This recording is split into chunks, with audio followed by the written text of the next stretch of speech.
Good afternoon, everyone. This is Janet Urban, Ms. Motivators Health and Wellness Services. I'm certified as a tobacco treatment specialist through the Mayo Clinic, and I would like to share with you today a success story with my friend Kirsten Dann, who quit smoking through my services and with the help of my services a couple of years ago. And she is going to explain to you what it was like before, while she was smoking, and then what happened, what were some things that helped her to quit smoking, and then what it's like for her today. So, with no further ado, spotlight's on you. I'm Kirsten. When I met Janet, I was a smoker for 20 plus years. I was 15 years old when I started smoking. When I quit smoking 3 years ago, it's been 3 years, and what it was like during the process of quitting, it was quite difficult. And Janet came up with a, logo or an expression was never quit on quitting. So I really did hold on to that, never quit on quitting. I tried to quit a few times before when Janet was talking with me. Try this. I tried the gum, and I was on the gum for a short period of time, and it just didn't feel successful because I now know I wasn't ready to quit. So it all goes back to never quit on quitting.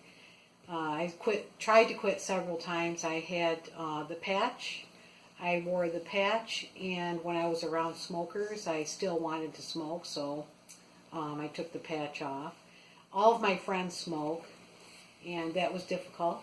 When every time I was with them and they would smoke around me, I had the urge and the sensation to want to smoke, and I did. And then I would go home and feel guilty about it because I wanted to quit smoking indefinitely. And my idea of quitting was breathing better, being more, just feeling healthy. I would talk to non-smokers all the time. They would tell me how much they felt so much better going up the stairs or breathing, and I could tell that I had some asthmatic issues that I knew was going to get worse. Then I met with Janet. We went over some videos from the Mayo Clinic, and that was intense. I saw up close and personal what smoking can do to your lungs and to your body. I'd never seen that, so I went home and I thought real hard that was me. After 20 plus years, I'm definitely thinking my lungs are damaged and could cause so many diseases.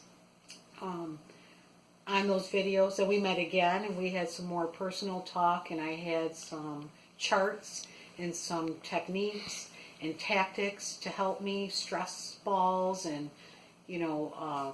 just all kinds of things to think about. And the letter was a big deal. Here's 3 years later. It was basically a goodbye letter.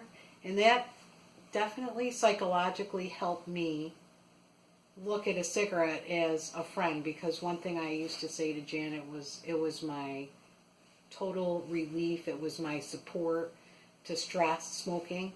I rely on smoking for anything. If I get stressed out, I wanted to smoke. If I was sad, I wanted to smoke. It was always there as some kind of support. And my best friend, it was with me from 15 on to my early 40s. So I had to literally write a letter to the cigarette, and it did make, it sounds corny to some people. I actually am an advocate all the time. Mm-hmm. My friends that are smoking, please quit.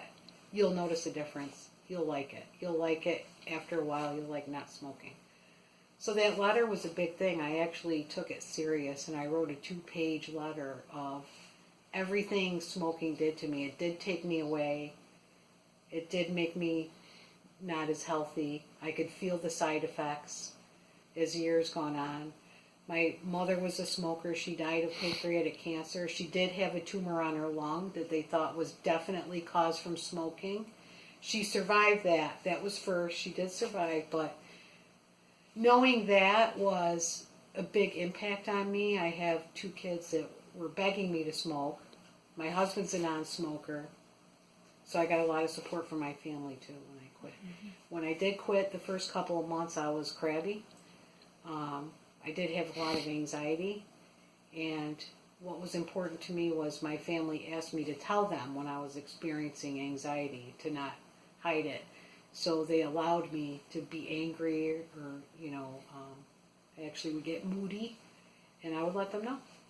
Like, I'm not feeling good right now, I really want to go outside and smoke a cigarette, and they would all support me and say, don't do it. Go for a walk, do anything, but just don't do that. Find something else. Be mad, do something, but we don't want you to smoke. That meant a lot to me. That was very helpful. Mm-hmm. So I do recommend a big support system. Phone calls. Janet would take my phone calls. And I can't say enough to anyone that smokes right now, just never quit on quitting. If it takes 1,000,000 times to quit, you go 1 week, you go a month, you go a year.